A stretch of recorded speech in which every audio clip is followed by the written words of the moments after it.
swung on and missed a perfect play. High fly ball into right field. She is gone. In a year that has been so improbable, the impossible has happened. Fernando Valenzuela has pitched a no-hitter. It is gone. It is a walk-off home run for Justin Turner. It's over. Muncy, a walk-off home run. This is way back. Walk 'em off. Chris Taylor.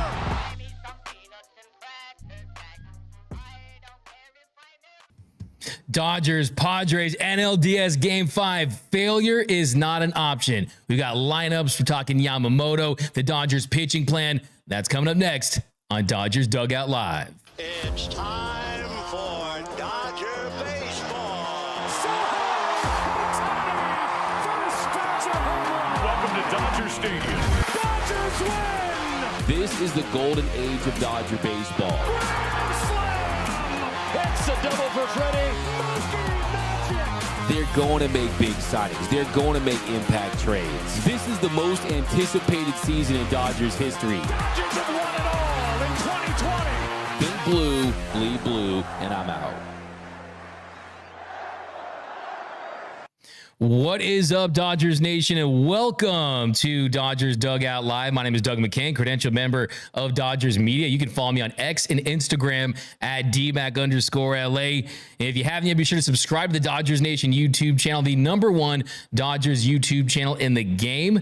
Over 3 million views per month. And if you haven't yet, comment giveaway down below so you're eligible for our next giveaway. Hit the subscribe button, hit the notification bell, hit the like button. And let me know down below, what is your score prediction for tonight? Give me your click to pick. Which Dodger is going to leave the yard? Will they get 1 home run? Will it be 2 home runs? Will it be no home runs? Let me know down below on all your takes on all things Dodger baseball heading into this matchup. Of course, every episode of Dodgers Dugout Live begins with the Dodgers Dugout poll question of the show. I asked you guys over on the X. Was starting Yoshinobu Yamamoto in Game 5 the right decision? And right now, 72% of you say yes, 28% of you say no. So most Dodgers fans feeling really good about that decision. And this is the biggest game in the history of Western civilization. This is as big of a Dodger game as you're going to find. I'm not saying this game is more important than life or death. I'm not saying it's life or death, but I'm thinking it's actually more important than that. Because if you're this Dodgers team, you have an opportunity to start the new era of Dodger baseball. Every time you lump this team in with the 12 straight playoff appearances, the 11 division championships in 12 years, that links you to previous eras of Dodger baseball. But for me, I look at this year as the first of the new era of Dodger baseball, the Shohei Ohtani era of Dodger baseball. And we're going to learn everything about how far this franchise has come. And it's going to be tonight. We're going to learn about the superstars. We're going to learn about the management. We're going to learn about the front office. Did they put together a good enough roster to beat one of the best teams in the second half of the season? The red-hot Padres team that, let's be honest, this is their World Series. But the Padres are just a stepping stone to the Dodgers on their way to a World Series, a box that they need to check off. But it would be a massive box. And the big question is tonight, what Dodgers team are we going to see? You followed this team long enough to know that you never know what you're going to get from the Dodgers in an elimination game. Is it going to be a team that triumphs? Is it going to be a team that we saw in 2017 that made light work of that Cubs team en route to the World Series? Are we going to see, like we saw in 2020, a team that had an epic comeback trailing 3-1 to the Braves in the NLCS only to come back and then go on to win the World Series? Are we going to see that version of the Dodgers, or are we going to see the version of LA that last year they lost to the Diamondbacks and got swept? A Dodgers team that has won 211 games before this season with 1 postseason win to show for it. Are they going to get bounced by an NLDS team in the first round for the 3rd consecutive year? So much is at stake. So much is on the line. Legacies are on the line tonight at Dodger Stadium. But what Dodgers are we going to get? What Dodgers offense are we going to get? The one that scored 7 runs in Game 1? The one that put up 8 runs to stave off elimination in Game 4?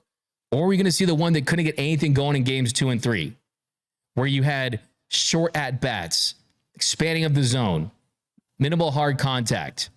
What version of Yoshinobu Yamamoto are we going to get? The Yamamoto that has allowed 13 runs in 9 innings to the Padres this season? Or did they correct the pitch tipping issues that they think he was having in game 1? And will we see the Yamamoto that was lights out through long stretches of the season? The Yamamoto that went 7 scoreless with 7 punch-outs against the Yankees in the Bronx? The Yamamoto that signed the most lucrative contract for any pitcher in the history of Major League Baseball without having thrown even one pitch in the show when he agreed to that $325 million deal? Are we going to get the Yamamoto that has a reputation for embracing the big, bright lights of the postseason like he did last year in the Japan series when he had 14 strikeouts in Game 6 and threw 138 pitches, went 9 innings to force a Game 7? What version of the bottom of the lineup are we going to see today? The scrappy one that set up Shohei Ohtani's 3-run home run in Game 1? Will we see the Dodgers 6, 7, 8 hitters like we saw in Game 4? Tommy Edman, Gavin Lux, and Kike Hernandez that combined for 5 hits while scoring 3 times in Game 4? With Kike being the spark plug, being the spark, the catalyst that helped the scoring early on. Gavin Lux drawing that big walks early on. Are we going to see that version of the bottom of the lineup? Will the Dodgers pen be up to the task once again? Will the Dodgers pen be mightier than the Padres swords once again? LA's bullpen combined for 9 shutout innings in Game 4. They posted a 2.66 ERA so far this series. Guys like Ryan Brazier, Anthony Bonda, Blake Trinan, Daniel Hudson, Alex Vesia, Michael Kopech, Evan Phillips, they have been up to the task. They have been a massive reason why we're even playing a Game 5 tonight. You could give them all the credit for Game 5 tonight. It's an anomaly to see every single bullpen piece go out there and have their stuff and put up zeros. The Dodgers pen did it. What will their role be tonight? How many innings will they have to cover based on what you get from Yamamoto?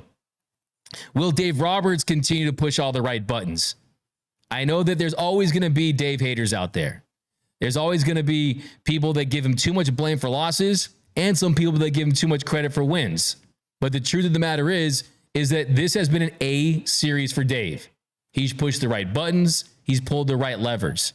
When it comes to feel for which of his bullpen pieces to go to in the right situation, when it comes to getting Jack Flaherty out of the game when he did, getting Yamamoto out of the game when he did, when it comes to how he managed Game 1, Game 4, it's been a Dave Roberts masterclass so far this series. But we also saw what happened in 2019. Going to Clayton Kershaw, not sticking with Kenta Maeda, not using Adam Kolarek. I mean, we saw what happened in 2017 with Rich Hill. I mean, there's these moments that you can point to with Dave Roberts that make you want to pull out your hair. Are we going to avoid one of those tonight? Because I always say about Dave Roberts, what he has, you can't teach. The personality, the ability to connect with your players and stick by them and give them confidence when they're at their lowest points. Look at Max Muncy this series. Look at Will Smith this series. They've turned things around. Mookie Betts has turned things around after Dave Roberts publicly supported him. Got to give Dave credit for that. Got to give Dave credit for him going to these bullpen guys and telling them their roles and how they're going to be utilized and then going out there and executing and performing. Because I'm here to tell you, Dave Roberts wins tonight. I think the Dodgers win the World Series. I think Dave Roberts will have this job as long as he wants it. I don't care how many times you say fire Dave Roberts. He wins with this team. He has the same amount of World Series as Tommy Lasorda. Should have 3 if it weren't for the cheating Trastros, right? A lot of baseball to be played, but that is what's at stake tonight at Dodger Stadium. Because if the Padres beat the Dodgers, they have an inside track to the Fall Classic and a World Series championship. The Dodgers win this, the Mets, come on now. That's a good Mets team. They're hot. OMG. But I like the Dodgers in that series. That is what's at stake. This tonight feels like a World Series game because of the ramifications of it. If you lose tonight, you have to rethink everything if you're the Dodgers. You have to rethink player development, scouting, player acquisitions, management, hitting coaches, pitching coaches. who you bring in, who you sign, who you're trading, who you picking up club options for. All that has to be revisited tonight if they lose. If you win, though, it's the machine. It's the well-oiled Dodger machine that's a freight train heading for the World Series title. An organization that could go down as one of the most consistently great in the history of sports if you take this to a World Series title and you look at them being perennial contenders. That is what's at stake. I can't stress this enough. The extremes tonight are apparent. It's palpable how much is at stake and what this means. And what else do we need to see? What other big questions do I have? Hey, you know what? As great as the bullpen performed in Game 4, the stars stepped up. The stars stepped up in Game 1 when Ohtani hit the game-winning, the game-tying 3-run home run. Had another hit. The stars stepped up in Game 4. Mookie Betts hit a leadoff home run to start the game. Shohei Ohtani got a big hit for an RBI. The stars stepped up. Game 1, the MV3 was alive. Game 4, the MV3 was alive. Middle stretches, you had Mookie in Game 3, but still, you didn't get enough from Shohei Ohtani. Freddie Freeman is playing injured. Will the stars step up? Mookie Betts has gone from people calling him Milkbox Mookie, a guy that was mired in an over 22 postseason slump, to one that's leading the Dodgers this series in home runs with 2 and OPS at 1,056. Mookie Betts has performed better than Shohei Ohtani, and it's not even close at this point. It's not even close at this point. And this is someone that Dodgers fans were saying, oh, Bryce Harper's better. Hell no. How many rings Bryce Harper have? How many Bryce Harper's a great player, but you don't have 2020 World Series without Mookie Betts, right? And Mookie Betts is all-time great stuff. First ballot Hall of Famer. Okay? Sign and fill out those apology forms of Mookie Betts if you're one of those that was asking for him to be traded, calling him a fraud. Mookie Betts puts in the work, okay? And he has been the Dodgers' best hitter and most productive player this series, better than Shohei Ohtani. And that brings me to the last thing I want to see. The biggest question I have heading into tonight's game. Will the greatest show in baseball take center stage today under the bright lights of the postseason? Shohei Ohtani waited 6 years and played 860 regular season baseball games before tasting his first postseason action. Now, he's had his moments, the home run in Game 1, big hit in Game 4, but for the series as a whole, Shohei is hitting .250 with a .771 OPS this series. Good numbers, not MVP numbers, not 50-50 numbers, not best player in the universe numbers, which I know he is. Tonight, he gets to face a guy who he calls his childhood idol. A guy that he went 0 for 3 against with a strikeout in Game 2.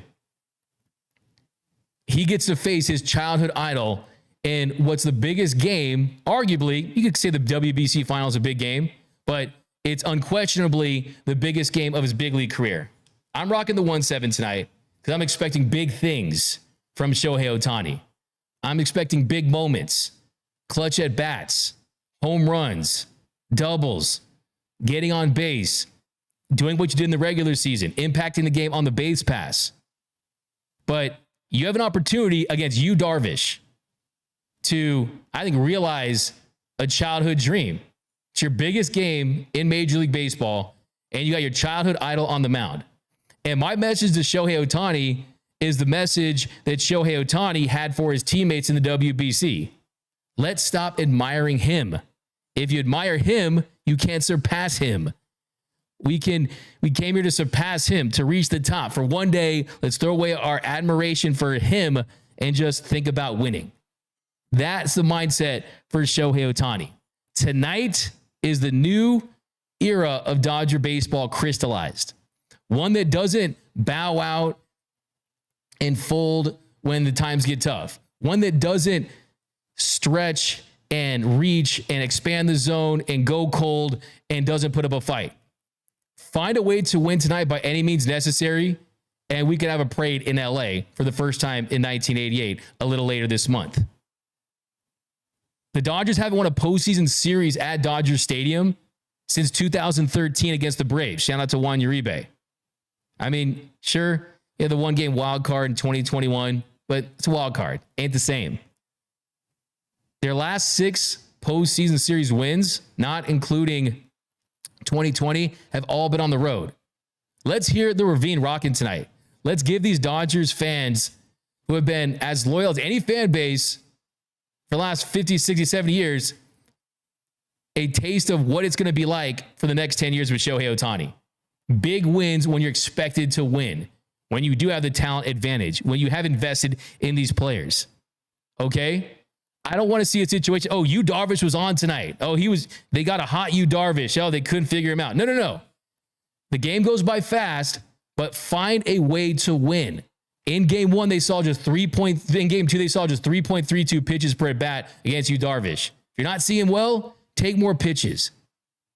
Have a different approach at the plate. The great Tommy Lasorda once said, there's 3 types of baseball players. Those who make it happen, those who watch it happen, and those who wonder what happens. Okay? The Dodgers have to make it happen tonight in the NLDS Game 5. Silence the Padres once and for all. I want to see Fernando Tatis Jr. and Manny Machado and that entire Padres dugout. I want to see them all silenced. I want to see them leaning with their arms crossed on the dugout fences, knowing that their season's over, knowing that they poked the bear and it didn't work, and that the Dodgers are the superior team, the better franchise, and a franchise is built to win this season. Shatter those dreams of the Padres tonight. This franchise is too iconic. The roster is too good to keep getting bounced in the first round. Next week, you're supposed to be in New York, not Cancun. And that's what's going to happen tonight. I think the Dodgers win Game 5. I think Shohei Ohtani has a big game. I think they get enough from Yamamoto. And most importantly, I don't think they're going to let Yamamoto determine the outcome of this game. At the very least, Yamamoto should give up 2 or 3 runs, at the least, because he's got to have a quick leash on Yoshinobu Yamamoto. But we're going to talk about that. We're going to talk about lineups. We're going to talk about Dave's pregame comments. They did make a shuffle of the lineup, and we're going to get into that in a little bit. But first, my man, Tony Taters, has been on edge. He's so on edge. He's wearing his dad hat. Antonio, give me a vibe check, man. What's going through the mind of Tony Taters heading into Game 5? Man, what can I say, man? We've been here so many times, and I'd be lying if I tell you I wasn't nervous, but I'm more excited than nervous. I was really nervous last game, but the way the Dodgers blew out 8-0, I feel all the confidence. I feel all the confidence in Yamamoto, too. This is not the last pregame show we're going to do, bro. This isn't. Dodgers Dugout Live pregame in studio, and I think that the way that you're describing your emotions is pretty consistent with what I've seen, because just of how they won Game 4. I mean, they came out there, they said, you know what? Because 2022, that they lose that game. 2023, they lose that game. 2024, Mookie Betts answered the bell. Shohei Ohtani answered the bell. The bullpen stepped up in a big way, and I think you get a win like that where the Padres had the golden opportunity to win in their ballpark, and you squandered that, and maybe about 54,000 plus screaming Dodgers fans with rally towels tonight. They're going to be letting Manny Machado and Fernando Tatis Jr. and Yu Darvish and Mike Schilt, Mr. Passive-Aggressive Mike Schilt, know about it. But we got some big-time super chats, by the way. Whack'em Sticks, a $200 super chats. D-Mac, I can't wait for tonight. I'm rocking the 1-7 as well. But the whole team is bringing their A game tonight. Tonight will be the beginning of the new era. Let's go, Dodgers. It's a fire take, as always, Whack'em Sticks. You know that money's going right towards the Teoscar Hernandez Extension Fund. I mean, we're pretty much almost there, thanks to Whack'em Sticks alone. Whack'em Sticks is pretty much completely supplementing the Teoscar extension for sure. We got to I'm Blue 84, $5. I take back what I said about Mookie. Our boys will be ready to punk little brother tonight. Dodgers win 5-2. Score prediction, you know that gets me very excited. I love score predictions. I like 5-2. It's been in my mind as well.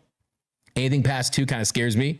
a 199 super chat. I'm ready for my blood pressure to go up today, D-Mac. Oh, it's going to be up, man. It's going to be up. It's going to be up, man. Give me a let's go Dodgers. Those butt cheeks are going to be clenched tonight. I'm Blue 84. We got Juice Narrow's hot take so far this season has been the best Dave Roberts managed postseason. Juice Narrow's, and that's coming from Juice Narrow's, who is an avid, staunch Dave Roberts gets fired type of guy. So coming from you, that's a lot. That's a lot. So let's get into some pregame Dave Roberts notes, and I'll also give you my thoughts on Yoshinobu Yamamoto and people I've talked to that scouts types and people within the Dodgers and why they think that he's going to be able to have a good start and some of the adjustments. But yeah, Dave Roberts said before the game, at the end of the day, we're making a bet on the guy to pitch the game of his life. And that's about Yoshinobu Yamamoto. Dave Roberts also said that everyone is available in the Dodgers bullpen tonight. Everyone is available, but the caveat there is that we might not see as many up downs. You saw in game 1, and you saw in game 4, guys going multiple innings. You come in for a stretch, and you sit down, and you go back out there, you get another couple outs. That might not be the case tonight. That's also why it was so important that they went out there and they had a starting pitcher start this game off. He didn't go with a opener in this one. So they put a lot of the eggs in their Yoshinobu Yamamoto basket. And Dave said that you might not see as many, so he didn't say none, but said as many multiple inning up downs as we saw in game 4. So that, I'm sure, was a big reason why they went with Yamamoto. And it was probably down to, okay, fully rested Yamamoto and Jack Flaherty on 4 days rest. Jack Flaherty, some of the stuff, the velocity dip, and possibly a home run early on. Some of the concerns right there. It definitely was a big factor. So it explains that. Another big little switch up, well, not really big at all. I mean, a big development, though, is that Freddie Freeman, as of right now, as of 1:56 Pasadena time, South Pasadena to be exact, 1:57 South Pasadena time, Freddie Freeman is in the Dodgers lineup, batting third, playing first base. And Dave Roberts said before the game, right now he's in there. I feel good about him in there. If he doesn't go, then we'll adjust. So that is the lineup as we speak right now. Freddie Freeman is in the lineup. And yes, we saw he was a late scratch before game 4, and they were able to put up 8 runs without him. But let's be honest, Freddie Freeman, if he's right, of course he's going to be in the lineup, right? Freddie Freeman is one of the best hitters of his generation. But if you take a look at the rest of the Dodgers lineup, really no big surprises other than that. We knew that Rojas was probably going to miss the rest of this series and possibly even beyond that. But I still think Tommy Edman at short, fully healthy, is an upgrade to Miguel Rojas. And when you put Tommy Edman at shortstop, he's an upgrade physically as far as the way he can play that position right now. And as a bat, Tommy Edmonds performed well as a bat this series, giving them what they need him to do in the bottom of the lineup. He can impact the game with his speed, so he's faster than Miguel Rojas. He's a better shortstop because he's healthy, and Rojas is dealing with that abductor injury. And also, by having Tommy Edman in at shortstop, you have Kike Hernandez in center field. We've been pushing for Kike Hernandez this entire postseason series, that we didn't want to see him be this year's Ryan Pepio. Well, he made an instant impact in game 4 after getting the start. He gets that single that gave the Dodgers runners on the corners that set up the Ohtani base hit that led to their second run of the game. So Kike is a huge difference maker. Look, Keektober is real. Our Banana King is real. Okay. Some guys, the heartbeat slows down, the performance steps up. Kike is one of those guys. He's a bright lights guy, right? He's a bright lights guy. He delivers these situations. But take a look at the lineup. You got, let's put that back up there. We got Shohei Ohtani batting leadoff at DH. Mookie Betts batting in the 2-hole, starting in right field, the 6-time Gold Glove Award winning right fielder, who, by the way, doesn't get talked about enough. Some of those jumps he made on some of those flyouts in game 4 were definitely a part of just the crisp presentation of the Dodgers that allowed them to win that game. And then batting third, as of right now, Freddie Freeman batting third, starting at first base.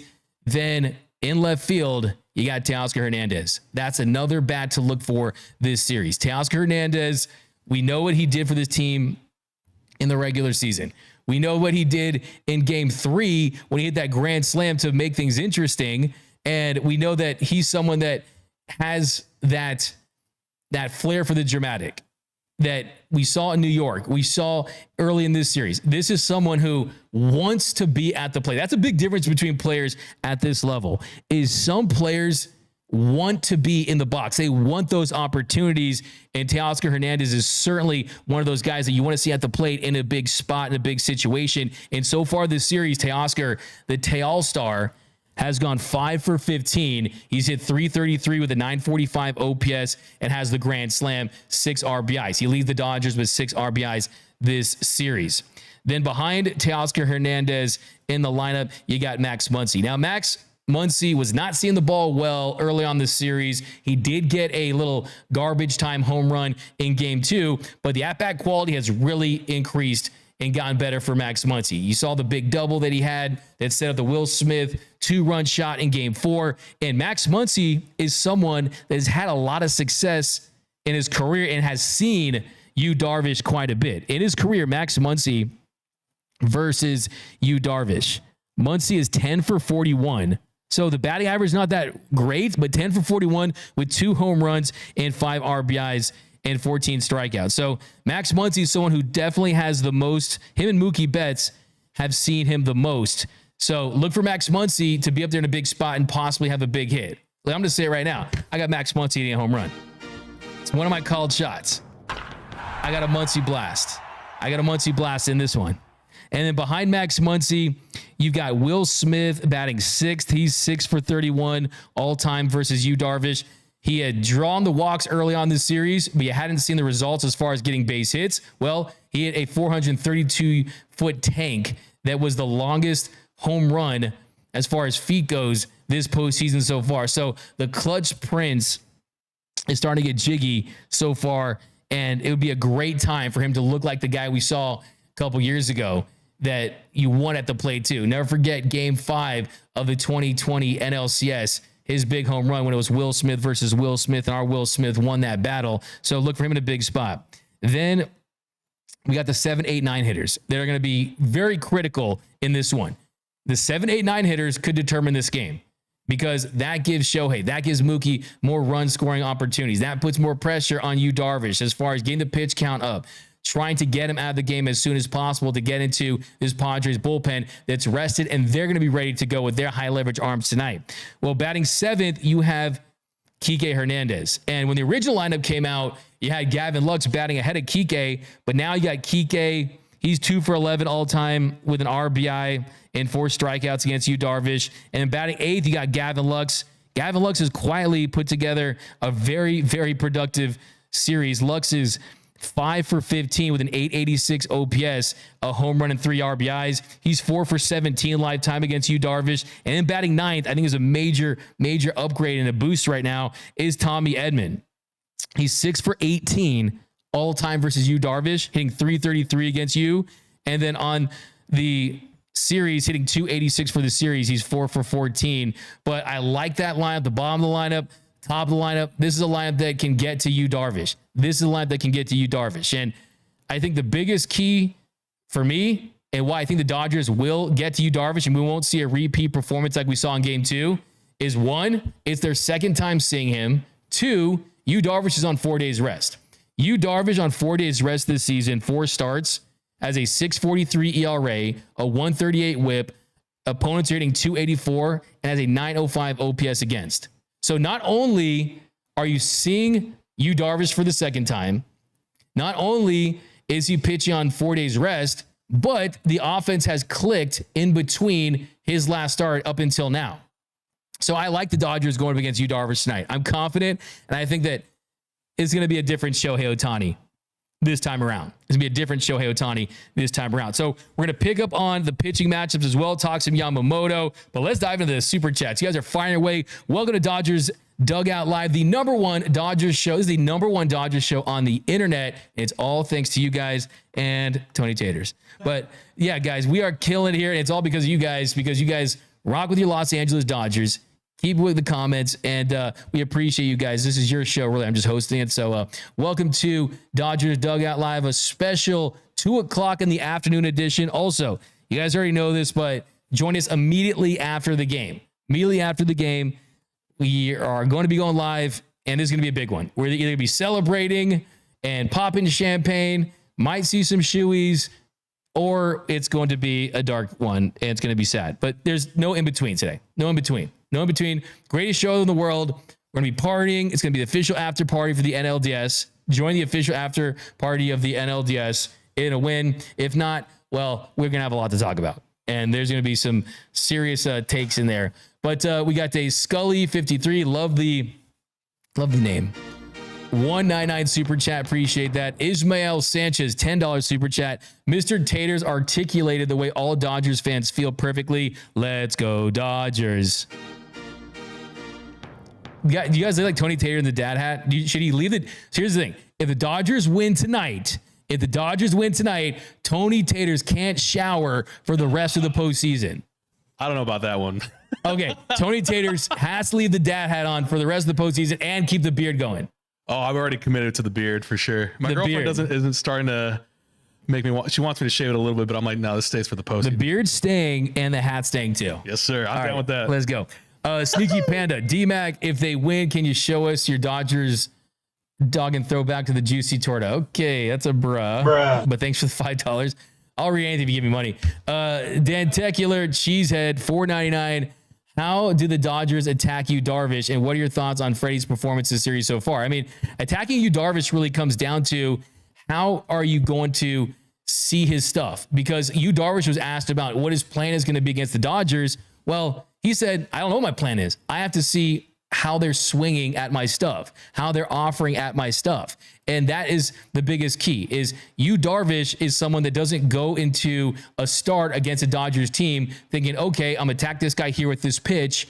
Yes, you're going to have the cold hot zones for each player, but the truth of the matter is he reads swings and he reads tendencies as games go along. Now, as far as when you get to you, Darvish, you're seeing more pitches per at bat. And when you see more pitches per at bat, that means you're getting into favorable counts. And when you get favorable counts, that's when you get pitches that you can drive. And that is really the big difference between a good you, Darvish, and a bad you, Darvish, is when he's getting ahead in the count, that's when his breaking stuff and his spin is playing up, whether it be getting strikeouts or it's him getting soft contact, and you don't want to see that, right? That's when he really has you at his best, because when you get the soft contact and you're putting the ball in play early in counts against you, Darvish, that is when you're keeping the pitch count low, and that's how he was able to pitch into the 7th inning and give the Padres exactly what they needed. In the first start, the strikeouts weren't wild, right? He had just 3 strikeouts in 7 innings of work. The biggest problem, though, was he was efficient and he was executing on his breaking stuff. I mean, Yu Darvish is a really interesting pitcher in that when he's missing barrels and he's limiting hard contact, that's when he is at his best. But to be honest with you, this season, he's in the 38th percentile in hard hit percentage. He's in the 54th percentile in barrel percentage. There's no reason why the Dodgers can't find a way to put the bat on the ball and make good things happen. The issue is the chase, right? When you chase out of the zone, then you're falling behind the count, and that's something that he can do at an elite level. But when you look at his pitch mix as a whole, this guy's got every freaking... This guy's like more pitches than... I mean, it's insane. This guy's pitches are crazy. It's insane. Like, this guy's seen more pitches than the Shark Tank judges. I mean, slider, he throws it 23% of the time. Four-seamer, 19% of the time. Sinker, sweeper, split finger, curveball, knuckle curve, cutter. Okay, so he's going to mix it up. That's when he does well. He mixes, changes speeds, and then the fastball, from a velocity standpoint, sits around 94, but he can get up to 96 if he needs it. So he goes that fastball when he needs it, but it's a lot of spin, it's a lot of soft contact, it's a lot of quick outs. But I think for me, you need to punish some mistakes. I mean, this season, when it came to the slug, it was the slider. And when he wasn't landing that slider, when he was missing with that slider, when he was hanging them, teams were banging him. And that's got to be the biggest key for this Dodgers team, is when he's not locating that slider, when you get a mistake, you take full advantage. But it's the thing too, where you're looking at early in this game is it's the small victories. It's the small victories in this one, in that, yeah, maybe if he puts up a 0, but he throws 20 pitches, you could see that as a victory. I mean, the bottom of the first inning, look at the Betts first at bat. 1 pitch, 1 out, right? Where there was too many occasions throughout. And also, too, don't forget what happened in game 2. In game 2, bottom of the second inning, the Dodgers had the opportunity to get on him early. So this time, if you have an opportunity to get on Darvish early, you got to take full advantage. You got to throw that haymaker. You got to sweep the leg against Darvish, because bottom of the second inning, game 2, Teoscar Hernandez leadoff single. Max Muncy single to right. Will Smith drew a walk. The Dodgers had the bases loaded with no outs. Bases loaded, no outs. Gavin Lux gets a sacrifice fly to get the Dodgers a run, and then Tommy Edman, he lined into that double play at first. So there was a big opportunity to get to Darvish early. The Dodgers didn't capitalize, and then he would go on to cruise after that. So it's not easy to go out there and pitch a perfect game. It's not like there's not going to be opportunities. It's taking advantage of those opportunities with better at-bats. And look, you don't want to see expanding. You want to take advantage and find pitches that you can drive, and I feel confident that this team is going to do that. We got Richard Salazar, $20 super chat giveaway. Appreciate that. We got AOD Mac. Who's a better pitcher, Kike or Yamamoto? Well, I would say I'm hoping that it's Yamamoto tonight. Let's put it that way. Callow Pocket says 199 super chat. Yamamoto getting a nickname tonight, the Dragon. Okay, I'm here for that. The Dragon, kind of. Hey, how about the nickname is just winner in game 1 and game 5, and I'll take that. But let's talk more Yoshinobu Yamamoto, because the truth is that they did open themselves up to some criticism by going with Yamamoto tonight. If it works, they're going to look like geniuses. They're going to say, I told you so. They're going to say we fixed the pitch tipping. They're going to say that after a second start against him, he figured things out, and they're going to look like geniuses. If he goes out there tonight and the Padres get a 3 spot early on, they're not going to look as smart. Now, the question is, why did you go Yamamoto? Well, the truth is, like Dave Roberts said before the game, you weren't going to be able to put together that same exact blueprint of a bullpen game that you did in game 4. And yes, even then, there's no guarantees that each of those guys are going to have it. There's no guarantees that the Padres, after getting more opportunities against these relievers, weren't going to find some success, right? They put up zeros in one game. Can you do it a second game? It's not as likely. So you have to mix it up to a degree. Because when you go with the bullpen game, when you go with Mr. TBD out there, when you go with that bullpen game, you run the risk of putting yourself in a position where, yeah, one guy might have it, the next guy might have it, and the third guy command's a little off. Location's a little off. Velo might be down. Field might be down. And all of a sudden, he has a bad appearance. And then you have to get to the next guy even quicker, and then you put your bullpen behind the 8 ball. And then you don't have enough relievers to finish the game. Let's not forget, there's 27 outs that you have to get. And with Yamamoto, let's not view this start for Yamamoto like you would traditionally view a start. Don't think that, a successful start for Yamamoto tonight would be 5, 6, 7 innings. No. A successful start for Yamamoto tonight would be 3 or 4 innings of 1 run or shutout baseball. And that's why it's so pivotal for this Dodgers offense to give him a lead early. Give him some run support. I need it like I need oxygen, okay? It's that important, because if Yamamoto can get some run support, let's say you even have a 4-run lead. Let's say you give Yamamoto a 4-run lead. Well, in that case, then you can go batter for batter and go out for out. And go 4 1/3. Go 4 2/3. Oh, what? We're at 5 innings. And then that way, you got a lot of bullets to end the game. You got Vesey, you got Phillips, you got Bonda, you got Daniel Hudson, you got Michael Kopech. You got the high leverage arms that you need to finish this thing out. So I think that if he's going to pitch deeper into this game, it's because the Dodgers would have given him a lead. And then also this stuff is right. Now, just kind of talking to people about Yamamoto, scouts, people within the organization, kind of what they've told me is that the biggest key for Yamamoto is, look, you need to have him throwing strikes, and you want to see more curveball and more sinker, and not as much of that 4-seam fastball, because the 4-seam fastball command, when he doesn't have it, that's what they hit for home runs. So the biggest key for Yamamoto to have success is finding the strike zone early on. That's the number one key.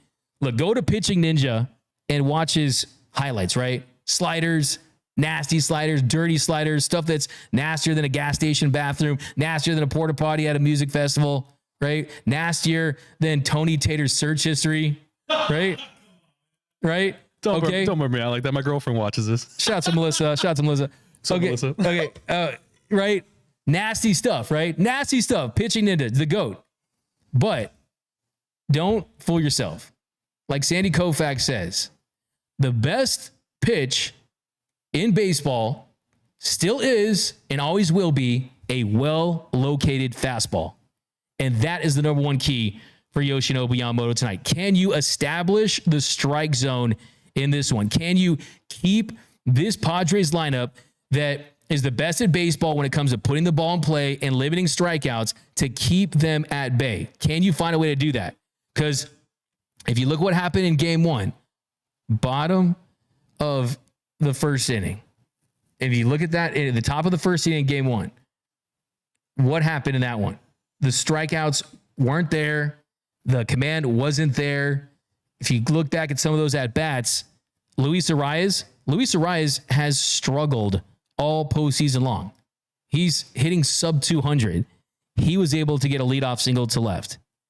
And even the first pitch of the at-bat, there was a strike looking. That was a four-seam fastball right out over the plate, 97 miles per hour. And then he misses with a splitter down below, and then he misses with a splitter in the zone. That goes for a single. Then what happened? The wheels already start falling off. Arias got to second after a pass ball by Will Smith. Arias got to third after a wild pitch by Yamamoto. Then he walks Fernando Tatis Jr. on 5 pitches. That at bat, he didn't even throw one fastball. He missed with a slider away, missed with a splitter down. He got a swinging strike on a slider down, then missed with a splitter down, another slider down. So he couldn't land that. When you don't have, that's the perfect, if you're going to look at one at bat to break down to indicate how he's going to perform in this game, look at Fernando Tatis Jr.'s at bat against Yamamoto in game one. No fastballs, all sliders and splitters, and Tatis Jr., save for one on the third pitch, they were spitting on him. They're going to spit on his breaking stuff unless he can prove that he can throw a fastball in the zone for strikes. Next batter, Jurickson Profar, runners in the corners, falls behind the count with a fastball up, misses with the splitter down. Again, they're not going to swing that splitter down without the fastball command. Then they foul off a fastball. Then the 6th pitch of the at-bat, 5th pitch, he goes with a cutter, and he grounds into second, and then Tatis gets the second, and Arias scored there for the first run of the game. And then the at-bat with Manny Machado, he does a nice job, right? So the at-bat with Manny Machado that's the blueprint right there. Gets ahead in the count, fastball away, then busts him with a fastball inside to get ahead in the count 0-2. But in the 4th pitch of the at-bat, he left the splitter up, and that's the one that Machado hit for a 2-run home run. And then you look at the later in the 3rd inning against when Bogarts had the double, it was more of the same. You're seeing splitters early in counts that aren't landing for strikes. So number one key is that. Now, as far as Yoshinobu Yamamoto, the person, the player, let me remind you of this. Last year in the Japan series, and yes, it's not the World Series. Yes, you're not facing big league hitters, but one of the reasons why so many teams out there wanted Yamamoto was because you could get him at 25 at a young age where he's in his prime for a lot of years, and that he's a big game pitcher. And in game 1 of the Japan series, he had a career worst 7 runs. He allowed a career worst 7 runs in game 1 of the Japan series. Everyone in Japan saying, wow, this is the guy that thinks he's going to go and dominate the show. This is the guy that wants to go to MLB. And then what happened? Then in game 6, he bounced back from giving up 7 runs in game 1 for the Oryx Buffaloes to having a 14 strikeout game where he went 9 innings, gave up 9 hits in those 9 innings. So he was pitching around traffic all night. There was more traffic in the 405 freeway at 5 o'clock in the afternoon on Tuesday, and he was still able to go out there and execute pitches. 9 innings. He gave up 1 run on 9 hits, had 14 strikeouts and no walks, and threw 138 pitches. 138 pitches to force a game 7 in that series.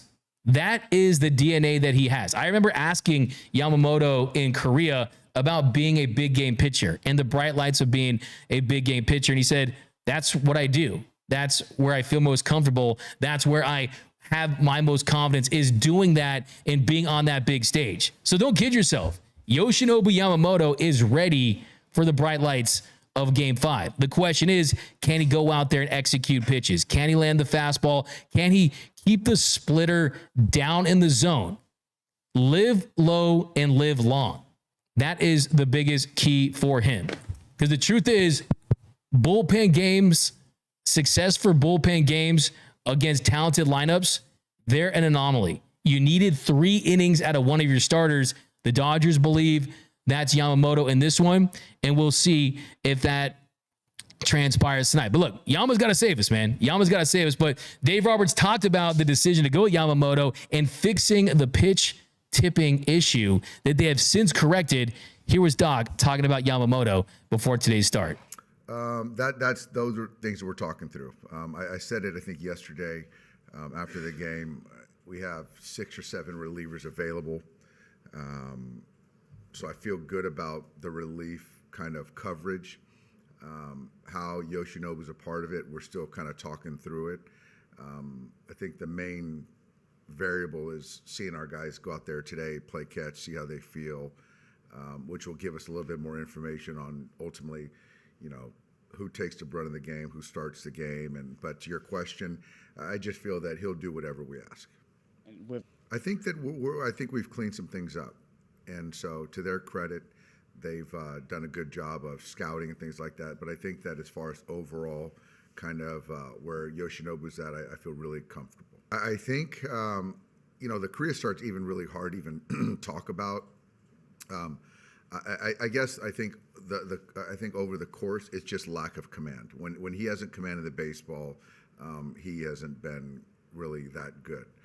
But when he's convicted and ripping it and attacking hitters with his pitch mix, he's as good as anyone. And so I think that, from Korea to the last one, when you start kind of nibbling and getting behind, that's when he's not at his best.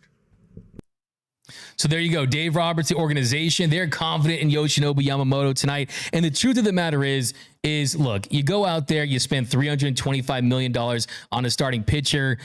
You have to expect results in a game like this. If you've got a Bugatti in the garage, you got to start that thing up and drive it, right? It does no use for you if you're in that garage. And look, the truth is, the Dodgers lose tonight, you're going to find ways to criticize them no matter what. If Yamamoto didn't start tonight and you go with another bullpen game, you're going to say, why the hell was it Yamamoto in there? How do you give $325 million to a guy and not start him, right? So the truth is that we can talk about pitching until we're Dodger blue in the face.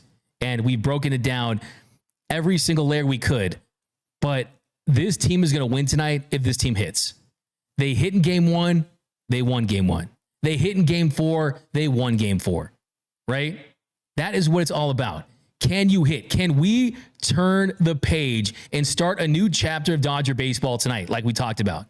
One that doesn't freeze up when you need them. One that can execute at the plate, whether it be small ball. I mean, one thing I liked about game 4 was you saw the slug. You know what I always say? If you want the W, you got a slug. We saw that, right? You got the Will Smith 2-run shot. You got the Mookie Betts home run to start things off. But we also saw death by paper cuts. We also saw different clubs in their bag where they were able to put that rally together early on when Gavin Lux drew the walk and Kike Hernandez got the base hit and Shohei Ohtani got the single that led to a run. You saw that version of the Dodgers offense as well. And then later in the game too, you got more slug when Gavin Lux went deep. So the truth is you want a balance. You don't want every single hitter going up there trying to hit 25-run home runs and trying to get it all back with one swing.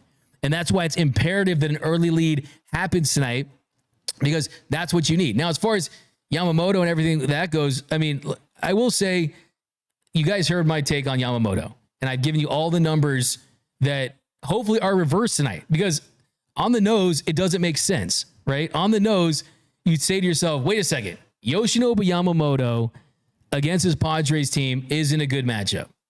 The Padres this year, 13 earned runs in 9 innings against Yamamoto. Also, you combine that with the fact that he has a 7.11 ERA in the first inning in 19 starts. You also combine that with the fact that each road team has hit a home run in the first inning this series, whether it be Machado, whether it be Tatis Jr., whether it be Mookie Betts, who's done it twice. Someone has left the yard early on in this series. So the numbers will tell you that, no, you know what? Yamamoto doesn't make sense against the Padres tonight. But the big kicker in all of this has to be that they feel his ceiling and his upside is better than Jack Flaherty's. Because Jack Flaherty's stuff right now, I mean, you saw a C+, B- at best game from him on Sunday. It was gritty, but the truth of the matter is, what are people talking about for Jack Flaherty in game 2? They're not talking about this key strikeout he had. They're talking about him telling Manny Machado to sit the F down, okay? When that's what's the biggest talking point from your start, it lets you know you didn't have an elite start. You didn't have a great start. Yamamoto, when he's on, he takes a backseat to no one. That's how good his stuff is. And here's the thing I need to remind you too. What I say earlier, we're kind of grading on a curve here, right? We're changing up the grading system for this one. If this was the regular season, an A grade start would be 6 innings, 7 innings would give you an A+, 7 to 10 strikeouts, no runs, no walks.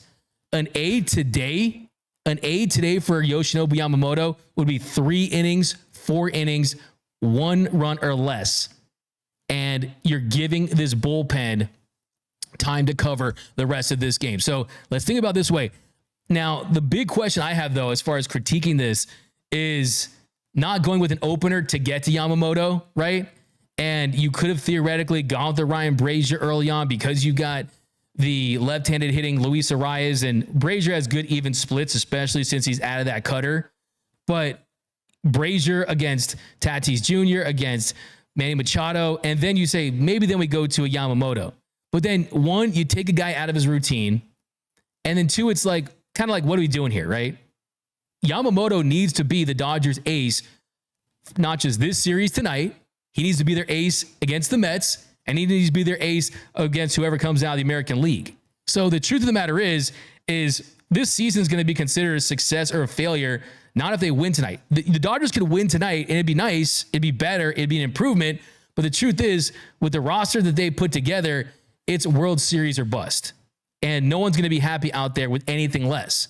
So can you imagine if Yamamoto goes out tonight, we see the dirty splitty, we see the rainbow curveball, we see all of his pitches working and established fastball. Can you imagine the confidence this gives him going against a Mets lineup, going against a potential Yankees lineup? This could be the beginning of his big league career for the Dodgers as far as taking him to another level. As great as Fernando Mania was, it was what he did in the postseason that year, right? As great as Oral Hershiser was when he broke Don Drysdale's streak for most consecutive scoreless innings in 1988, what turned him into a superstar when he truly was the Bulldog was when he carried the Dodgers through the 88 postseason, right? So to have that versus Yamamoto is big. Now, having said that, if you had avoided him tonight and Flaherty tonight and gone the straight up bullpen game, you could have had 4 clean starts for both of them in the NLCS. But you know what? You got to burn the boats for this one, man. It's about winning this series tonight, and you'll worry about that when you get there. But let's focus on some more comments, guys. Welcome to Dodgers Dugout Live, the #1 Dodgers show on the internet. By the way, we got Tony Taters, who, by the way, we talked about Tony Taters, and we said, like I said, I mean, Yamamoto, when he's on, he's nastier than a gas station bathroom, nastier than a porta potty at a music festival, nastier than Tony Tater's search history, right? Or what's nastier out of those 3? The bathroom? No comment. Be honest. I'm going to say the bathroom for sure. I live in Castaic, and that's a truck stop town, and I've seen a lot of gas station bathrooms. Shout out to Santa Clarita. How many times have you been to Magic Mountain? Oh, man. At least 50 times. 50? Yes, sir. Season pass holder? Yes, sir. I was using that pass holder at one point. So I had someone steal my Dodger hat once from me, and then someone got it back. I'll tell you that story. Great story. We also got Serena just walked in. Serena, our social media superstar. Serena, just describe your emotions heading into the biggest, not just Dodgers game, This is the biggest sporting event in the history of Western civilization tonight at Dodger Stadium. What are those emotions? Give me a vibe check, Serena. Oh, okay. I would be lying if I said I wasn't nervous. I'm nervous as fuck. I'm hella nervous, but You're wearing Gucci shoes. I am wearing Gucci shoes, but I'm still nervous. But I do think that we are going to win tonight. On a scale of 1 to 10, what's your confidence scale? I'm a 10. I think we're You're a 10. going to win tonight. I am really worried about Yamamoto. You keep saying when he's hot, he's nasty. When he's hot, he's this, but it's when. And I haven't seen this when come in a long ass time. I hope it's a timing thing because realistically, he didn't have a lot of time back from his recovery. And that's a really good point. That's a really good point that he missed almost 3 months with his shoulder injury. And that, look, we can talk about his potential for months and years and however, but until he proves it on this big stage, he's not a made man. And that's the opportunity that he has tonight. Yeah. And that's why I'm excited for Yamamoto. How about your home run picks? You've been on fire with your home run picks. You going with those Show Bomb or Mookie or? I think Mookie's going to get another one. I think Tommy Tanks. He's been performing, but I haven't seen a home run from him. Wow. I think that'd be a big one. Tommy Tanks, Mookie for sure. Shohei hasn't been performing too, but maybe he's loading. He's got one up there. He's due. Yeah, Shohei definitely is due for a big series, a big game in a series where, look, I mean, he's had his big moments, but he hasn't been MVP Shohei, right? So, I mean, we'll see tonight, though. He's got a big opportunity, and I think that when the lights are brighter, he's better. We saw that when he was chasing 40-40. How to get 40-40? Grand slam. How to get 50-50? 6 for 6. I think tonight is another highlight in what goes down as one of the best individual seasons in the history of this sport. That's what's in front of Shohei Ohtani, going up against his childhood idol. I mean, it's one thing to say that, but I mean, he really means it. Here was Shohei talking about you, Darvish, heading into this one. Shohei, if you wouldn't mind, if you could talk a little bit about what you, Darvish, has meant to Japanese baseball in general, maybe to you, and also if you remember perhaps the first time you met him. Darvish has been my childhood hero. He's somebody that I've seen him play in Japan and obviously in Major League Baseball. And my personal hope was that Darvish would have faced against Yoshinobu. Obviously, that's not going to happen this time around, but I'm very honored and excited to be able to face him. So you hear that right there. He makes no mistake about it. So, but let me know down below, what do you guys keys to a series win? I'll give you mine. We talked about that. I think the first key is Dave Roberts pressing the right buttons again and getting the feel for when Yamamoto doesn't have it. Because I think tonight I will feel good either way. If, let's say Yamamoto gives up 2 runs and he's out after 3. Well, you know what? Hey, at some point, if you're going to win a World Series, you got to come back and win a game. Okay? You have to come back and win a game.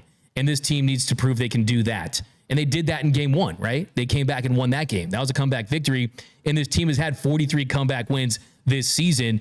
But you can't have Yamamoto go 4 innings, give up 5 runs, right? You can't leave him out there for that extra batter with runners on. You have to have that sense and that feel for when he doesn't have it. And Captain Hook has to go out there and take that ball and give it to this Dodgers bullpen that they've been leaning on all series long. We got the Sandwich $4.99 super chat. Yamamoto. By the way, you're going to get a little fire take. Keep saying finish him, by the way, but fire take for your username alone. Yamamoto will be born. I like that. Yamamoto. Some people call him the dragon. Yamamoto's the man. Cleotone, $10 super chat. I would love to see when Manny Tatis or Profar come up to the plate, every Dodger fan just stands up and turns their backs to the field. Yeah, I've seen that. People doing the booing, the silence thing. I mean, sure. If you want to do that, just actually, just be in your seat, man. Get in your seat, wave the towels, get the micheladas ready, fire up the Dodger dogs.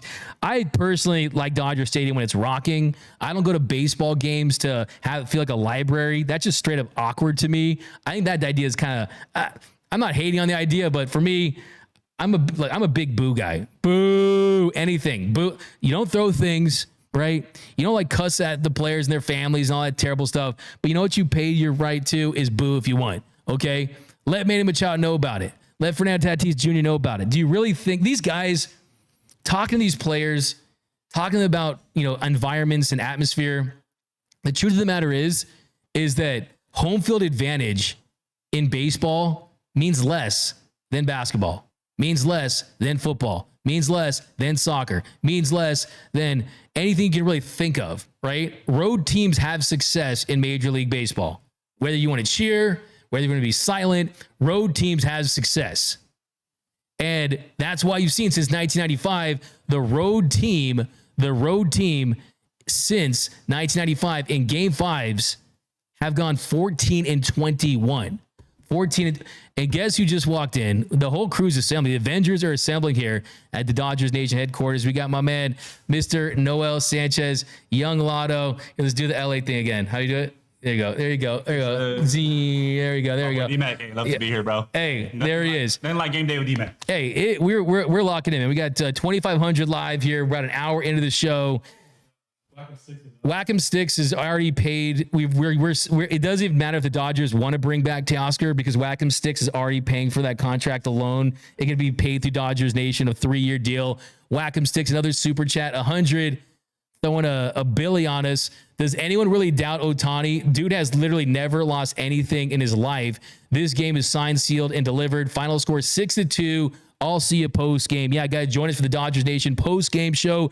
And yes, everything feels like this is trending towards a Shohei Ohtani postseason coming out party. I think that we've gotten previews, right? We've seen trailers during this series. The 3-run shot that tied things up in game 1 off Dylan Cease. The base hit in game 4.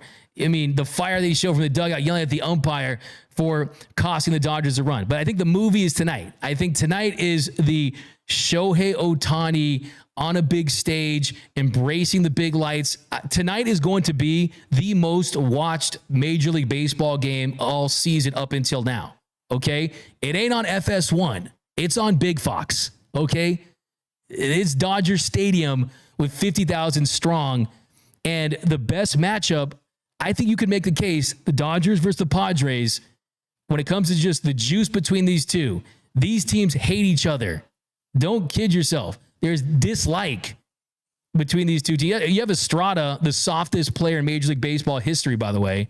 I hope he gets in that game today. Oh my goodness. I hope he gets in that game today. But I don't even, is he even going to, he probably doesn't want to play because he doesn't think the game should be at Dodger Stadium, right?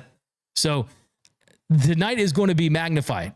If Shohei, this is the next chapter in Dodger baseball, right? And Shohei Ohtani has a chance to say, you know what? I'm here. What happened in the past? What happened a couple years ago where this team folds like Superman on laundry day when the going gets tough, right? That doesn't happen with me, okay? You're getting WBC Shohei. And the truth is Mookie Betts has been the Dodgers' best player. Mookie Betts is the guy with a 1,056 OPS and 2 home runs. Shohei Ohtani, he has something to prove tonight. Let's be honest with you. Because if the Dodgers lose tonight and Shohei goes 0 for 4, you would have to say that his first taste of postseason action, he had a couple moments of success, but it really was a failure based on the regular season that he had. Okay? I don't want to see that. I don't want to see him be this era's version of Alex Rodriguez, right? We don't want to see that.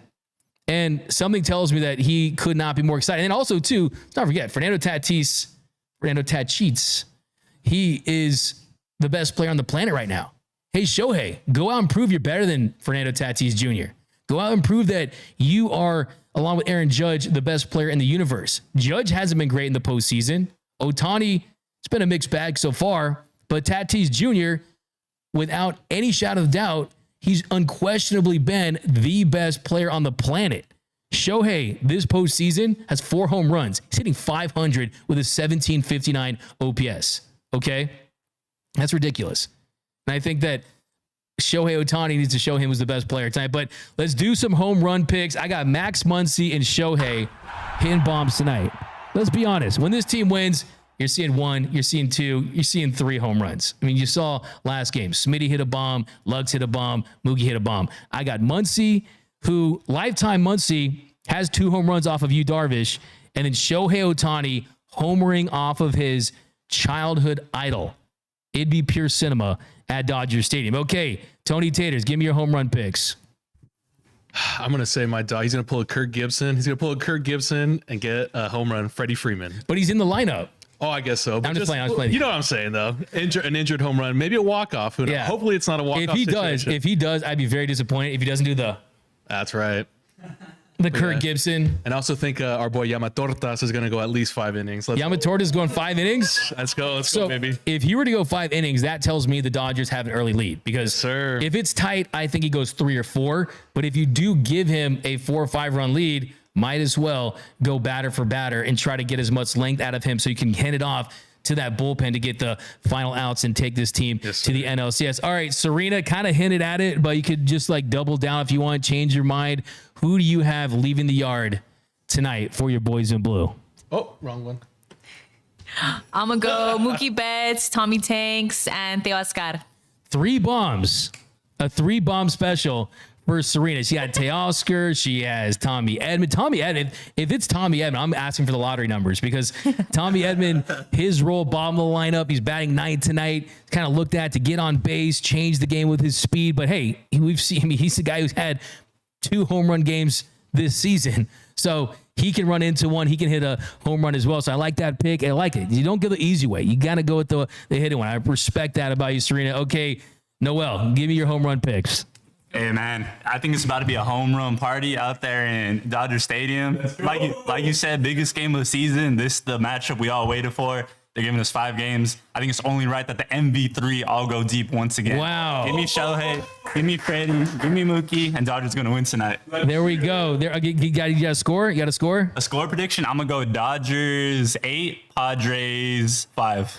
8-5. It's 5. That's a little too close for my blood pressure, but hey, we need it to be close. This is what we waited for, Doug. 8-5. We need a show. I take 8-5, but like I want to be like up 8-2 most of the game. You know what I'm saying? Like, don't give me like 8. Don't give me like 8-5 after 3, and then sweating out like 7 innings. But how about you, Serena? Any score prediction vibes or? I'm thinking 6-2. 6 deuce. I like that. That's a safe score. That makes you comfortable. You know. How about you, Tony Taters? It's gonna be a tight one. I'm gonna hurry. I'm gonna say. It's probably not gonna be true, but for some reason I think 3-2. 3-2. Wow, that's that. Like, I mean, you know what? That I like that score. You know why? It reminds me of Game 5 of the 2021 NLDS. Remember the score of that game? It was 2-1, and Scherzer comes out and he gets the final out. So yeah, I mean, little check swing, Wilmer Flores. Shout out to Wilmer Flores. Yeah, I mean, that was shout out to Wilmer Flores, man. I mean. That you could see one like that. You could see one like that where it's a close game. And by the way, always shout out to Dodgers legend, first base umpire, Gabe Morales. Oh, Gabe Morales. Gabe Morales. He said he went. Shout out to Brian. I got my home runs. I got Muncy and Shohei. I've got the Dodgers winning tonight. I got 6-3. A 6-3 win for the Dodgers. I think that this Padres offense, I'm going to change that because you said 6-2. I'll say 6-3. But this Padres offense, they'll find you're not going to shut an offense like this down 3 straight games. And the truth of the matter is, the last two games, they did their damage in 1 inning. In that 1 inning, you had the Freddie Freeman blunder. Well, it wasn't a blunder. It was really a savvy play by Manny Machado that we dove into that one. I mean, it's pretty egregious what he decided to do, but still, it was a smart baseball play by Manny. And then Miguel Rojas, he made a bad decision. He should have flipped it to Lux. He should have, at the very least, got 1 out. He gets no outs, and he's out gambling somewhere. But I think, for me, what you want to see from this team is consistency from their pitching staff. And the team, the Dodgers know that lineup is too talented to neutralize 3 straight games. So you're going to need some big moments from this team, and I think we got it. But here we go. We got everyone's liking your nickname, by the way, Dylan. McKay says Yamatorta. Yeah. For me, I don't care. Like, to me, win or lose, I haven't been able to eat all day because I'm sick. I haven't felt like this heading into a game since seriously like 2020 NLCS Game 7. Touched over here, bro. You didn't even eat your lunch. Yeah. I know. That's what I'm saying. But no matter what, after this game, I am eating the biggest, juiciest, most delicious torta I can find in this city. Oh, yeah? I don't care where I gotta go, but I'm gonna get the biggest, most delicious, I want the greasiest torta I can find. Let me get the fire take from Noise by Noel. All of his takes are fire takes. We got Tommy Edman going deep. You got some love over there from Mood Swing. But we got to Pajes replaces CT3. We got to need some of that Yama emotion. Yeah, I love that. I love the aura levels go up, right? We got to Yamamoto from Rosemary Rodriguez. What's up, Rosemary? Always rocking with us. Martin Troop, we need the 2017 Yu Darvish on the mound tonight. Yeah. I know, right? Wouldn't that be something, right? D-Mac, I haven't worn clean underwear since all season for luck. All right, Tony, I respect that. Anything, whatever it takes, whatever it takes. 5 innings would be the best performance of his career from Peyton Rake. I mean, anything positive tonight, when you consider the stakes, for sure would be that. No doubt about it. We got to some more. Give me your home run picks and your score predictions, and give me any takes you have about how the game might play out. I think that this offense is going to try to get out early. Let's not forget. People, yes, Darvish was great in game 2. Let's not forget what happened in game 2, though. Second inning, the Dodgers had the bases loaded and no outs, and were only able to get 1 run after that Gavin Lux sac fly. You got to take advantage. If he's on the ropes early, you got to throw that haymaker, and you got to land some punches early on and get Yamamoto in this bullpen a lead. Because last thing I want to see is Dodger Stadium nervous. There's nothing that's more painful to watch that makes your skin crawl than a Dodgers stadium that's nervous, that's scared, that has that nervous energy, that's fearing the worst. The doomers are going to come out and doom and do what they do. Get this team in the lead early, and then you got the crowd behind you. What did the Dodgers do early in game 4? They got that Petco crowd out, and they went on to a blowout win. So that's going to be big. We got time to break the curse from Rosemary Rodriguez. Freddie playing injured is a no-no. We got Kike leaves the yard. Hey, I like that. Hey, it's a clincher Kike. And we know that what happened in 2017 with the 3 bombs against the Chicago Cubs. Clayton says 5-4. BT Fouts in the house. Dodgers 8-3 from Larry Mullen. 8-5 from Paul C. Eric Brewer. They need to manufacture runs and stop swinging for the fences. They did that last game, though. You got a great combination. Last game really epitomizes and encapsulates the best version of the Dodgers offense. You have a combination of home runs, which they got, but also you had key base hits. You had death by paper cuts, and you also were able to bomb on them with 3 home runs. And then you're also able to draw walks and work pitch count. So I agree with you that is something that hurts this team when they're trailing, is trying to hit 10-run home runs and trying to get it all back with 1 swing. So yeah, you definitely have to have a contact-oriented mindset. Padres a +1.5 is that's from Clayton LaFame. Oh my God, let's go Dodgers. 6-3 from MH. We got 1-0 Dodgers from our friends over in Japan. 10-1 from Angel. Dodgers win 6-4 tonight from Los Dodgers, World Series champs. No one is better than Seager from Joe Puente. Yeah, you might think that now, but let's not forget, heading into the 2020 postseason, Corey Seager had a 203 lifetime postseason batting average, and then he went into God mode, and then he did it last year, and all of a sudden he's the best postseason player in history, right? So a lot can change when you look at the sample size of a regular season to a postseason. And look how quickly Mookie Betts literally went from people photoshopping him on freaking milk boxes to he's been the Dodgers' best player in this series, and it's not even close, right? Mookie's been light year better than Ohtani in this series as far as OPS goes. Ohtani's in the 700s, Mookie's in the 1000s, right? So it's not hard to forget. Narratives can change very quickly, and results can change very quickly too, because all these guys started with a 0.00 batting average. It's very small sample size. We got Yama overpaid is taking the mound. Rudy's like so late to the party. Now you're barely knowing that he started. Come on now. Keep up the live streams, my man. What are we doing here? San Diego Dodgers fans represent. Yeah, represent down there in enemy territory. We got Yamamoto. Someone call Gorlock over for D-Mac. That's from Luis over there. Bruh. I'll give you a bruh for that one. Probably gonna start blushing because I can't hide my blushing. Damn, D-Mac wants a sucia. I want a sandwich, actually. But a sandwich. BT Foul D-Mac, meet me at Tacos El Pollo in Pasadena after the game, and I'll buy you a carne. Okay. There's a lot of juicy tortas out here we trust. Yeah, for sure. D-Mac going to Fig Street for his torta. That's a good spot. Clutch Kike going yards tonight. I'm from San Pedro originally. Thanks, Kenneth, for your life history. Appreciate you. OG Martinez, Yama gonna have a short leash. I'm talking if he lets 2 or more runners on with no outs, yank him out of there. That's the mindset. And that's why, like we said, you're grading on a curve tonight. 3 or 4 is a good start. And they're not going to let Yamamoto determine whether or not they win or lose this game. Sure, it could make it difficult for them, but you're not going to see Yamamoto on the mound having given up 4 runs or 5 runs. I think 3 is probably the max, and I think it's going to be a red flag early if there is any type of command issues where he's issuing walks early on. But let's just hope he's electric, man. Let's not forget, like I said, this is what this guy does. Japan series, game 1 last year, gives up 7 runs. People questioning whether he should even go to the show. Game 6, 9 innings, 1 run, 14 strikeouts, 138 pitches for the Oryx Buffaloes to force a game 7. Okay? He's got that in his DNA. He's got that dog in him. I think Yamamoto goes out there and pitches well. 75 minutes. Keep knocking out these super chats here.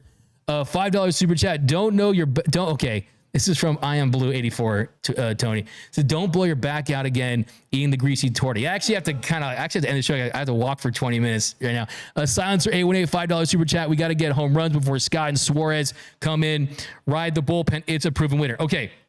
That's a fantastic point. That's a key that we need to get into before we get out of this one. Is we talked about neutralizing Tatis Jr. Don't let him beat you. But also that version of the bullpen for the Padres is very lethal. You definitely want to get to Darvish because you got Jason Adam, you got Tanner Scott, you got Robert Suarez. You could make the case that that is the best trio of relievers in any bullpen in Major League Baseball in this postseason. So that's why it's so imperative to score runs early and get to that pen. But we got to Yuki Productions, $1. Let's go Dodgers. I also see hashtag DMAC Torta soon. The sandwich $4.99. If Ohtani is the mayor of Torta Town, then Yama is the acting sheriff. I like that. Shout out to $1.99. I wonder why you couldn't pitch like that for us. Andrew Nathan, $1 super chat, $1.99. I want the clubhouse to play Tommy's speech. Yeah. Hey, like I said, Tommy Lasorda, that is always a part of this team's DNA. And it's definitely hovering over this team today. I definitely believe that. Like you said, Tommy Lasorda, there's 3 types of players. Players who make it happen, those who watch it happen, and those who wonder what happens. Let's make it happen tonight. 199, waiting for the games to start sucks. Yeah, it feels so long. Kike is going off tonight from Dodger Blue 82. Adrian Sanchez, 499. Shohei double to open the game, and the stadium will be jumping. Dodgers win 6-2, and we pop bottles. 499. I like that. I like that for sure. I think that you're going to see more of a concerted effort for Shohei to kind of put together not a bomb necessarily early on, but get a good at bat together. I could see him getting a double or a single versus a home run, but how about a home run? That definitely would make me feel really good early on. We got Under the Sun, $5 super chat. Beat the Padres 12-1 for Lasorda, like we beat the Giants in 1993's Game 162 in LA and knocked the Giants out of the playoffs, and Braves won the West. Yeah, I'll never forget watching that game, not as a kid, but I was really young at the time. Yeah, I remember watching it a couple years ago during the COVID era and seeing Barry Bonds' face and how disappointed he was and how beautiful that was. Going to Blue Heaven 27, 199. Don't boo the Padres. Keep it quiet. It'll be interesting to see if we actually see that. MG $5. The Padres are only good in the first 3 innings. After that, they struggle. Their emotions help, but they tank hard when they aren't winning. Yep. So there we go. We'll be back a little later for the pregame show, guys. I mean, pretty much already pregame at this point, but we have broken this one down. Like I said, failure is not an option. This isn't a matter of life and death. It's more important than that. Beat the Padres, start the new chapter of Dodger baseball. Then you run into the NLCS against a beatable Mets team. And I think the path really clears its way for a Dodgers World Series in the first parade since 1988. Dodgers winning tonight by a final score of 6-3. They win the NLDS. Shohei goes deep. Muncy goes deep. Yamamoto pitches well enough. And this bullpen continues to dominate the Padres like we've seen this entire series. But that's going to do it, guys. My name is Doug McKain. You can follow me on X and Instagram at DMAC_LA. Join us right after the game. We actually have one more super chat from Biruk. $4.99. Realistically, though, why can't the Dodgers keep having bullpen games like the Tigers? Bold prediction, Ohtani gets his lick back against Tanner Scott. Well, that definitely would be welcome because Tanner Scott has had his way with the Dodgers and namely Shohei Ohtani. So just anything positive against him would be good as far as late in the game. I mean, at that point, you're hoping that the Dodgers are sitting pretty with some sort of a lead. But yeah, actually, before we get out of this one, today's show is brought to you by our friends over at Underdog Fantasy. Take a swing at Pick'em this baseball season on Underdog. Over 1 million fans across 33 states got in the game last year by making picks on Underdog. I personally had a great time on Underdog so far this year, and it's really simple to use. And take a look at stats and projections for my favorite players. This week, I'm taking higher than 230.5 passing yards on Kyler Murray and higher than 71.5 rushing yards on Bijan Robinson. Underdog is super easy to play, and it's even easier to get started. Go to their easy-to-use mobile app or use UnderdogFantasy.com. Sign up with promo code DNP, and Underdog will give you a mystery special pick to use on your first Pick'em entry, plus a first-time deposit of up to $1,000 in bonus cash. That's Underdog Fantasy, promo code DNP to claim your new customer special of a mystery player pick and your first deposit offer. But as always, guys, it's Let's Go Dodgers. See you after the game. Right after, go on youtube.com/dodgersnationtv.